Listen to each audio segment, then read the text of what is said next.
10th standard new textbook geography weather and climate ദിനാന്തരീക്ഷസ്ഥിതിയും കാലാവസ്ഥയും. താപവിതരണത്തെ സ്വാധീനിക്കുന്ന ഘടകങ്ങൾ: 1. കരയും കടലും വ്യത്യസ്തമായി ചൂടുപിടിക്കുന്നത്.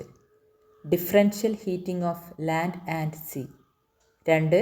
സമുദ്രത്തിൽ നിന്നുള്ള അകലം ഡിസ്റ്റൻസ് ഫ്രം ദ സീ.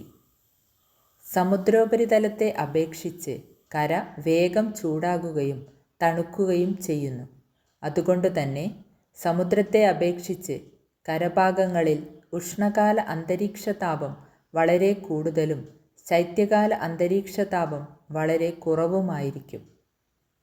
സമുദ്രത്തിൽ നിന്നുള്ള അകലം: സമുദ്രതീരപ്രദേശങ്ങളിൽ കടലിൽ നിന്നും കരയിലേക്കും തിരിച്ചും വീശുന്ന കാറ്റുകൾ താപനില മിതമായി നിലനിർത്താൻ സഹായിക്കുന്നു. എന്നാൽ സമുദ്രത്തിൽ നിന്നും അകലും തോറും ഈ സമുദ്രസ്വാധീനം കുറഞ്ഞു വരുന്നതിനാൽ പകൽ താപം വളരെ ഉയരുന്നതിനും രാത്രി താപം വളരെ കുറയുന്നതിനും കാരണമാകുന്നു. കേരളത്തിൽ പൊതുവെ മിതമായ താപനില അനുഭവപ്പെടുന്നത് സമുദ്ര സാമീപ്യം മൂലമാണ്.